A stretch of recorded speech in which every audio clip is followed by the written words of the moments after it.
थोड़ी और ऊपर आई तो बड़े भाई की आंखों में आंसू आने लगे। तो मुगल सैनिकों ने कहा, अरे रोता है, इससे अच्छा इस्लाम धर्म स्वीकार कर ले, मान ले हमारी बात।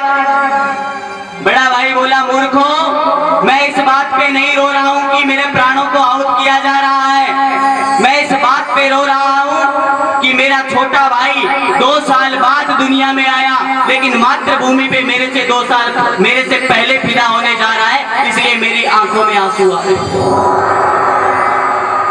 ये ऐसी सोच यहाँ के 9-9 वर्ष के बच्चों की हुआ करती थी। बंधु, इस देश में ऐसे ऐसे वीर योद्धा पैदा हुए जो अकड़ के चला करते थे, जिनकी गर्दन हमेशा ऊपर हुआ करती थी। किसी ने लिखा कि शेर चलते हैं, खुददार चलते हैं, सर उठा के कौम के सरदार चलते हैं। शहीदों ने कहा है कि सर झुकाकर मत चलो मेरे वीरों, क्योंकि सर झुकाकर कौम के गद्दार चलते हैं। भैया, जो आदमी नशे में लिप्त होगा, अरे जिस माँ का एक ही बेटा और वो भी शराब पीने लग गया। आजकल शराब, बीड़ी, सिगरेट, तंबाकू, गुटखा, ये तो कोई नशा ही नहीं रहे भैया। जो नशे में लिप्त हो गया होगा, वो रात को लेट तक ठेके से दारू पी करके किसी गांव में जाओ भैया, पूछो कि गांव में मंदिर है, लोगों का जवाब मिलता है कई गांव में कि नहीं है साहब। फिर पूछो गांव में गौशाला है, तो बहुत सारे गांव में ऐसा जवाब मिलता है कि नहीं है। वहां जाकर के पूछो भैया शराब का ठेका है, तो गांव के शुरुआत में जब एंटर करते हैं गांव में सबसे पहले शराब का ठेका, जी हाँ 2-2 है। ऐसा हो गया इस देश में। अरे किसी माँ का कोई युवा बेटा वो लुढ़कता गिरता, जब गलियों में गिरता हुआ वो अपने घर तक जाता है और पहुंच नहीं पाता है घर में, तो दूर दूर के कुत्तों को पता चल जाता है कि हमारा कोई साथी आ गया है। बंधुओं, नशा नाश है। दुनिया भर के कुएं और तालाबों में इतने लोग डूब करके नहीं मरे होंगे जितने शराब की प्याली में डूब करके मर गए। नशा करो, हम ये नहीं कहते कि नशा मत करो, करो नशा। अरे बार बार पीने से क्या फायदा, शाम को भी सुबह उतर जाएगी। एक बार भारत माँ के नाम की पी ले, जिंदगी यूं ही नशे में गुजर जाएगी। बंधुओं, पीकर देखो इस देश प्रेम का नशा। अरे वो बसंती चोला जो शहीदों ने रंगा, ये फोटो देख रहे हो खुदीराम बोस की, आप यहाँ मात्र 13 साल की अवस्था में फांसी पे लटका दिया गया इसको। कहीं बताया जाता है कि 18 साल की अवस्था में लटका दिया गया। बंधु, इसकी सही आयु 13 साल थी और 13 साल का बच्चा कुछ ज्यादा सोच नहीं सकता। आजकल आपके घरों में 13 साल का बच्चा जब स्कूल जाता है ना और स्कूल से वापस आता है, तो उसके जूते के जो फीते हैं ना, वो भी माँ बाप खोल करके देते हैं। सोचो, इस खुदीराम बोस को जब फांसी पे लटकाया गया तो इससे आखिरी इच्छा पूछी गई कि बता तेरी आखिरी इच्छा क्या है। अगर बात पसंद आए, एक 13 साल का बालक इससे ज्यादा सोच भी क्या सकता है। वो कह रहा है कि मुझे एक कंगा और शीशा ला करके दे दो, मैं मेरी अंतिम यात्रा पे तैयार होकर के जाना चाहता हूँ। कहीं मैं ऐसे ही चला गया तो पीछे से मेरे मित्र कहेंगे कि खुदीराम बोस अपनी अंतिम यात्रा पे गया तो तैयार होकर के नहीं गया। इससे ज्यादा ये मातृभूमि का रंग चढ़ा ऐसे लोगों पे।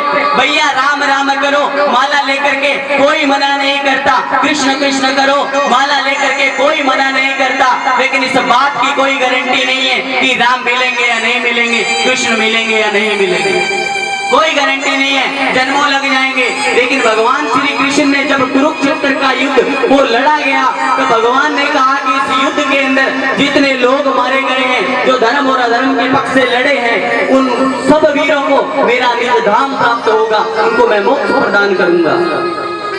ऐसा ही हल्दी घाटी में हुआ। वो महाराणा प्रताप के 5000 सैनिक और अकबर की 1 लाख सैनिकों को खदेड़ते चले गए। उन वीरों को क्या प्राप्त हुआ होगा? उनको भगवान ने मोक्ष दिया होगा। बंधुओं, जिस माँ का बेटा धर्म के काम आ जाए, जिस माँ का बेटा देश के लिए काम आ जाए, अरे उस माँ पे तो भगवान इतनी कृपा करते हैं कि उसके पीछे की 7 पीढ़ी और आने वाली 7 पीढ़ियों को मोक्ष प्राप्ति होती है। अभी हम शिलोंग गए कथा करने मेघालय में इसी साल जनवरी में। तो वो शिलोंग में जो कथा हुई तो राजस्थान में अखिल भारतीय मारवाड़ी महिला प्रांत की अध्यक्षता थी श्रीमती पुष्पा जी बजाज, उनके साथ 150 औरतें थी माताओं। वो राजस्थान की रहने वाली 150 औरतों ने वहां कथा करवाई।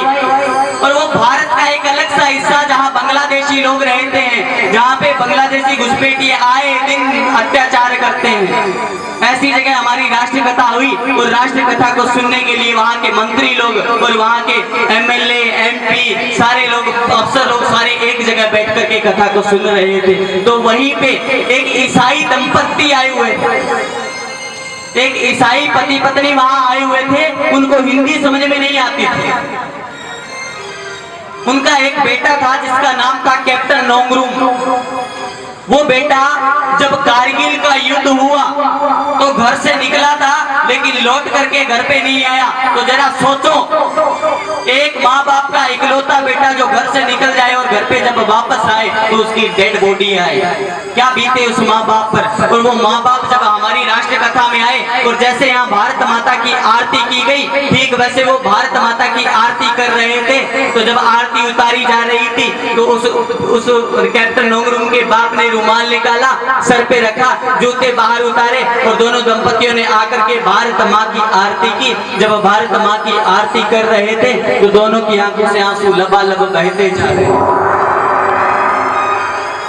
बाद में कथा समाप्त हुई तो हम उनसे मिले तो उन्होंने बताया कि जिंदगी में पहली बार ऐसा लगा है कि हमारा बेटा भारत माँ के चरणों में सही तरीके में काम आ गया।